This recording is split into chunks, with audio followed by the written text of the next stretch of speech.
আসসালামু আলাইকুম। আশা করি আপনারা সকলে ভালো আছেন। কম্পিউটার ভিশনের পক্ষ থেকে স্বাগত জানাচ্ছি সালিম। তো বন্ধুরা, অনেকদিন থেকে একটু ট্রাই করছিলাম যে আপডেট কিছু মাদারবোর্ড নিয়ে একটা ভিডিও বানাবো, তবে সেটা শুধু ইন্টেল। তো সেটার জন্য আজকের এই ভিডিওটি। যারা হয়তো চাচ্ছেন যে 12 জেন, 13 জেন, 14 জেন অর্থাৎ 12, 13, 14 জেনারেশন প্রসেসরগুলো দিয়ে পিসি বিল্ড করবেন, বাট বুঝতে পারছেন না যে কোন কোন মাদারবোর্ডগুলো নেওয়া উচিত, কোনটা কেমন হবে, এটা নিয়ে আজকে একটা ক্লিয়ার করে দিব। বাজেটের মধ্যে কি কি মাদারবোর্ডগুলো আছে। তো আমার মনে হয় যে আপনাদের ভিডিওটা অনেক কাজে লাগতে পারে। আর আজকের এই মাদারবোর্ডগুলোর ভিডিওর যে ব্র্যান্ড সেটা হচ্ছে গিগাবাইট। শুধুমাত্র গিগাবাইটের মোটামুটি 5টা মাদারবোর্ড নিয়ে কথা বলবো, যে 12 জেন, 13 জেন এবং 14 জেনের প্রসেসরগুলোর সাপোর্টেড কি কি মাদারবোর্ডগুলো এখন বাজারে পাওয়া যাচ্ছে, প্রাইসগুলো কেমন, কোনটার কোয়ালিটি কেমন, কি কি ফিচার্স আছে, খুব সংক্ষিপ্ত সময় বলার চেষ্টা করব। ভালো লাগলে একটা শেয়ার করে দিবেন, সাবস্ক্রাইব করে আমাদের চ্যানেলের সাথেই থাকবেন।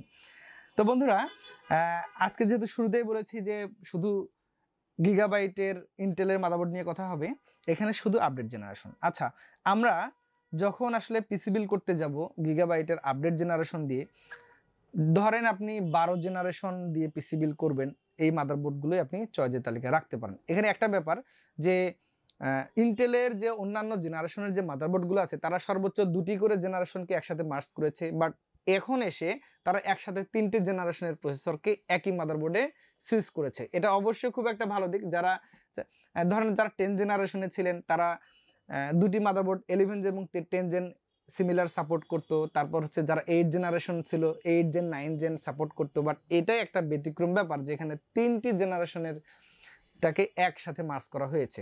তো এখানে আরও একটা পজিটিভ দিক আমি যদি বলি একটু রাইজেনের সাথে, সেটা হচ্ছে যে যদি আপনি রাইজেন প্রসেসর দিয়ে পিসি বিল্ড করতে যান, আপনাকে হয় DDR4 এ লিমিটেড হয়ে থাকতে হবে অথবা DDR5 এ থাকতে হবে।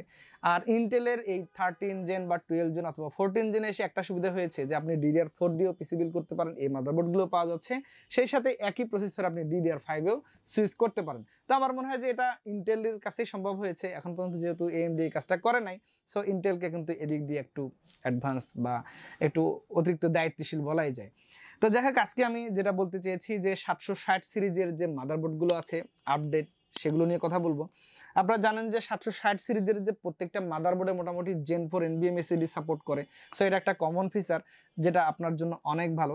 তারপর হচ্ছে এই সিরিজের মাদারবোর্ডে আপনি 3টি জেনারেশনের প্রসেসর চালাতে পারছেন, 12 জেন, 13 জেন, 14 জেন। এটা একটা ভালো দিক। এই মাদারবোর্ডগুলোতে মোটামুটি ওয়ারেন্টি তো 3 ইয়ার্স থাকছেই, সেই সাথে আদার্স অন্যান্য যে ফিচার্সগুলো যেগুলো খেয়াল করে আমরা মাদারবোর্ড পারচেস করি, মোটামুটি প্রত্যেকটা ক্ষেত্রেই এটার উপস্থিতি কিন্তু খুবই ভালো। তো যাক, প্রথমত আমি যে মাদারবোর্ডটির কথা বলতে চাই সেটা হচ্ছে B750X DDR4। এই মাদারবোর্ডটা হচ্ছে 1700 সকেটের, আর এই মাদারবোর্ডটাতে আপনি 3টি জেনারেশনের প্রসেসর চালাতে পারেন। তবে হ্যাঁ, এই মাদারবোর্ডটাতে আপনি যদি চান সেক্ষেত্রে হয়তো DDR4 র্যাম চালাতে হবে। যে মাদারবোর্ডগুলোতে DDR4 আছে সেগুলোতে প্রাইসটা কিছুটা সহনশীল, আর DDR5গুলোতে কিছুটা খরচ বেড়ে যায় সবসময়। তো যাই হোক, যদিও তারা এগুলোতে বলেছে যে ওসি মোডে র্যামটা অনেক বাস স্পিডে লাগানো যায়, বাট DDR4 তো আপনাকে একটা লিমিটেশনের মধ্যে থাকতেই হচ্ছে। তো এটা একটা ব্যাপার। এই মাদারবোর্ডে বিশেষ করে এই যে মাদারবোর্ডটা আছে, এটা যেহেতু এটা একটা এন্ট্রি লেভেলের গেমিং সেগমেন্ট আমি বলতে পারি, বিশেষ করে যারা 760 মাদারবোর্ড নিতে চান, এটার প্রাইস ইস্যুতে আমি একটু যদি আপনাদের ধারণা দিই, প্রায় হচ্ছে 19,000 সামথিং, অর্থাৎ 19,100, 200, 300, 400, 500 এর আশেপাশে পাবেন। একটু দাম দর করে নিলেন, অথেন্টিক অফিসিয়াল প্রোডাক্ট, সেক্ষেত্রে অবশ্যই আপনি দেখে শুনে নেবেন।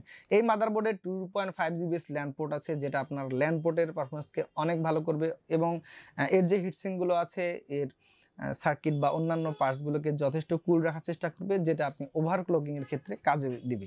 তো যাক, এই মাদারবোর্ডটা আপনি নিতে পারেন।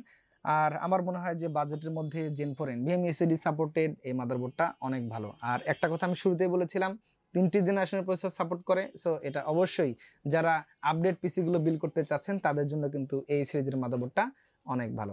আচ্ছা, আরেকটা একটু হাই বাজেটের মাদারবোর্ডের মধ্যে যাই, যারা ওভারক্লকিংটাকেই ফার্স্ট প্রায়োরিটি দেন, যে আপনি যে প্রসেসরটা নিচ্ছেন, বিশেষ করে ইন্টেলের K সিরিজের প্রসেসর, এগুলো দিয়ে মূলত ওভারক্লকিং করা যায়। 14600K বা 14500K, 14700K, তারপর হচ্ছে 13700K, 13900K বা 12900K, এই টাইপের যারা K সিরিজের প্রসেসর দিয়ে পিসি বিল্ড করবেন, তারা একটু চেষ্টা করবেন বাজেট বাড়িয়ে জেড সিরিজের মাদারবোর্ডগুলো নেওয়ার জন্য। জেড সিরিজের মাদারবোর্ডে আপনার একটা জিনিস জেনে রাখবেন যে এটাতে ওভারক্লকিং করা যায়, সো এই মাদারবোর্ডটা আপনার বাজেটটা একটু বেশি হয়ে যায়, ঠিক আছে। এগুলোতে একাধিক এসএসডি M.2 NVMe এর স্লট থাকে প্রত্যেকটা জেড সিরিজের মাদারবোর্ডে, সেই সাথে এটা জেন 4 তো একদম কমন একটা ব্যাপার। সো এদিক দিয়ে এই মাদারবোর্ডটা অনেক অ্যাডভান্স। এই মাদারবোর্ডে মোটামুটি আমাদের যদি গ্রাফিক্স কার্ড লাগাতে চাই, আপডেট যে ফিচার্স PCI Gen 4 এগুলোর ফিচার্সগুলো আছে, অর্থাৎ আপনি Gen 4 এর গ্রাফিক্স কার্ডও লাগাতে পারবেন। সেই সাথে এই মাদারবোর্ডে একটা স্পেশালিটি, এটাতে টাইপ সি পোর্ট আছে, যেটা আসলে অনেকের ক্ষেত্রে এখন যথেষ্ট একটা ভালো অ্যাডভান্টেজ। ল্যান্ড পোর্টে আপনি অনেক পারফরমেন্স পাবেন। আর এটার যে PCIe 5 গ্রাফিক্স কার্ডের ডিজাইনটা Gen 5 এ করা আছে, সো এটা একটা রেডি ফিচার আপনার জন্য থাকছে।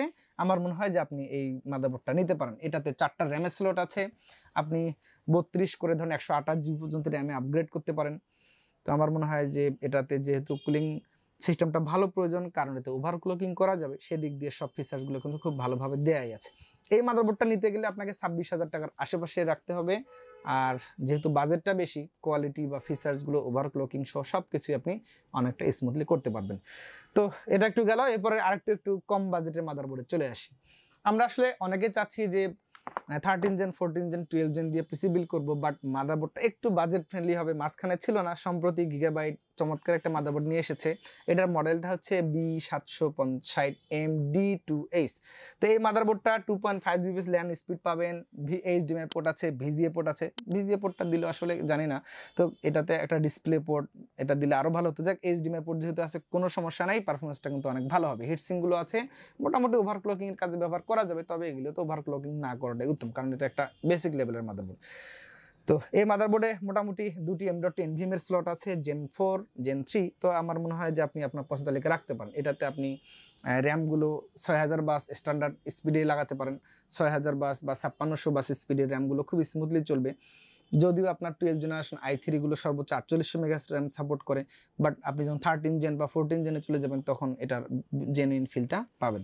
তো এই মাদারবোর্ডটা নিতে চাইলে আপনাকে 16,000 টাকার আশপাশে খরচ করতে হবে। আমার মনে হয় 13 জেন 14 জেন 12 জেনের জন্য এটা একটা স্ট্যান্ডার্ড বাজেটের মাদারবোর্ড, আপনারা নিশ্চিন্তে আপনাদের পছন্দ তালিকায় রাখতে পারেন।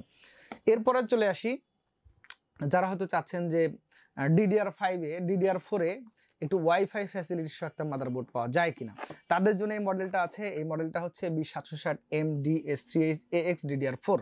এটাতে সর্বোচ্চ DDR4 র্যাম কাভার করবে। আপনি যত বেশি স্পিডে পান সেটাই নেবেন, বাট প্রসেসর যেহেতু বেশি ক্লক স্পিড সাপোর্ট করে, র্যামের বাস স্পিডটা সাপোর্ট করে, সো এটা নেওয়াই যায়। তো এই মাদারবোর্ডটাতে 4টা র্যামের স্লট আছে, হিটসিংগুলো খুব বেশি নেয় এটাতে, অর্থাৎ ওভারক্লকিংয়ের জন্য এই মাদারবোর্ডটা ওইভাবে ব্যবহার হয় না। তারপর হচ্ছে এই মাদারবোর্ডে আমি শুরুতে যেটা বলেছি যে বিল্ট ইন ওয়াইফাই 6 ভার্সনে আপনি ওয়াইফাই ট্রান্সমিশনটা পাবেন, অর্থাৎ পারফরমেন্সটা পাবেন। তো আমার মনে হয় যে বাজেটের মধ্যে এই মাদারবোর্ডটা নেওয়া যায়। তো এই মাদারবোর্ডটা কিনতে চাইলে হয়তো 18,500 19,000 টাকার আশেপাশে পাওয়া যাচ্ছে। প্রাইসটা আমার এক্সাক্ট না, আপনি চেক করে দাম দর করে যেখান থেকে নেন নিয়ে নেবেন।